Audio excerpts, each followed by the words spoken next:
Is the dollar about to collapse as the world's reserve currency? As of last week, the petrodollar, the 50-year agreement between the United States and Saudi Arabia to price all international oil transactions in US dollars, officially came to an end, causing a number of forecasters to openly ask, does the end of the petrodollar mean the end of the US dollar as the world's reserve currency? And if so, what's replacing it?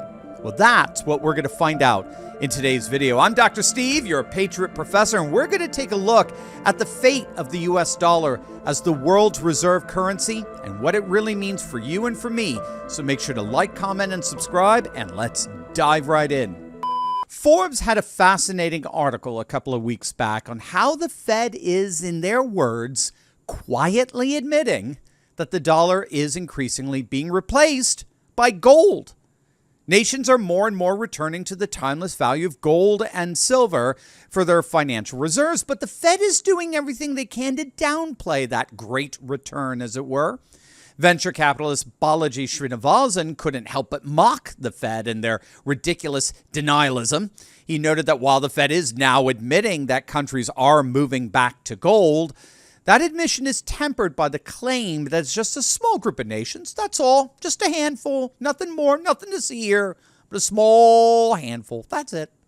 But then Balaji lists that small handful of nations. You know, nations like China, India, Russia, Turkey. In other words, this small group of nations actually represents 3 billion people. That means nearly 40% of the world is moving away from dollars towards gold. And we're already seeing the effect of this. All told, the percentage of global reserves in US dollars has fallen from 72% in 1999 to a new low of 59% today. And this is one of the reasons why the price of gold has been soaring of late. If you haven't noticed, over the last 6 months, the price of gold has shot up 23%, lifting the commodity to its highest price ever. And the reason for that is we're beginning to see nations like China dumping the dollar and putting the reserves in gold. That's why Western nations today are no longer the chief buyers of gold. That privilege now belongs to China, and by a lot. China today accounts for upwards of 2/3 of global gold purchases, making it the undisputed current king of gold. And it's not just China. It's now widely recognized that non-Western central banks are buying up gold big time. And that buying spree appears to just get started. Forbes recently featured an article that found that more and more central banks around the world are starting to sell off and even avoid U.S. Treasury securities. A decade ago, foreign central banks and investors owned 43% of our national debt. Today, that number's dropped to just 30%. And central banks are serious about this. Again, a decade ago, central banks, they held just about 4% of the world's gold supply. Today, that number has shot up to 35%. Again, this is why the price of gold is expected to continue to climb, because when all is said and done, more and more nations are dropping the US dollar and instead turning to gold as a hedge for that declining dollar. And that's why we partnered with the amazing company Goldco, because they're patriots just like us who want to help you and guide you in how to get into precious metals completely tax-free and penalty-free. They're amazing, gang. I simply could not possibly recommend a company more. In fact, if you click on that link below right now, you can get your very own absolutely free gold and silver kit. It's an amazing free resource that shows you step-by-step how to get into precious metals, even if your money's still in a retirement account like an IRA or a 401k. And again, gang, just to show you how awesome the Patriots of Goldco are, the best part is that you may actually already qualify to get up to $10,000 in free silver.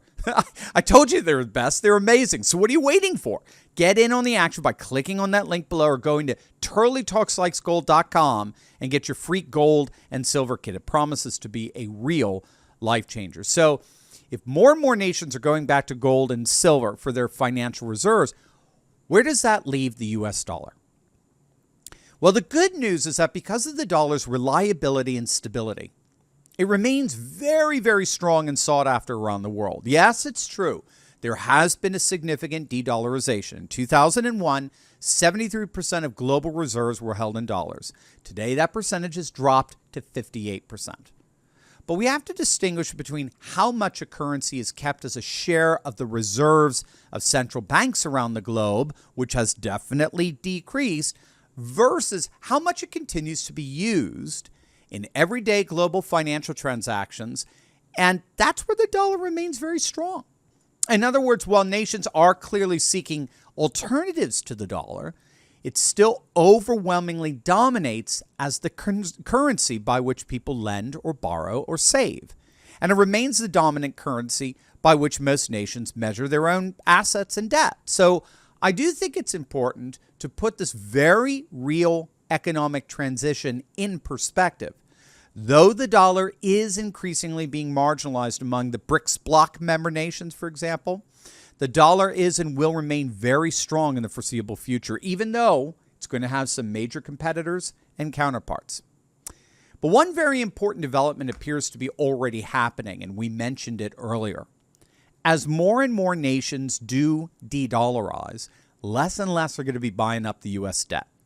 And this is absolutely key. Remember, nations buying and selling in U.S. dollars in turn inordinately purchase U.S. Treasury bonds with their surplus dollars so as to not to lose money in the exchange process, going back to their own currencies.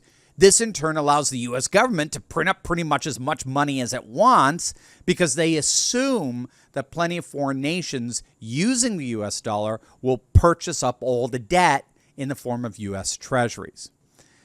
The simple fact of the matter is that de-dollarization means that the Treasury just simply can no longer continue to print money at the pace it's been doing over the last several decades, which in turn means that perhaps finally our government can at least begin the process of starting to live within its means, stop funding the endless wars, and prioritize the interests of the people over and against the interests of the financial class led by an out-of-control Federal Reserve.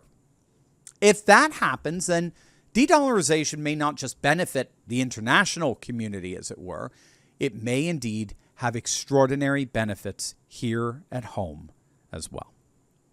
Don't forget to make sure to click on that link below and get your free gold and silver kit and join the new economy that is ironically more and more returning to traditional economics.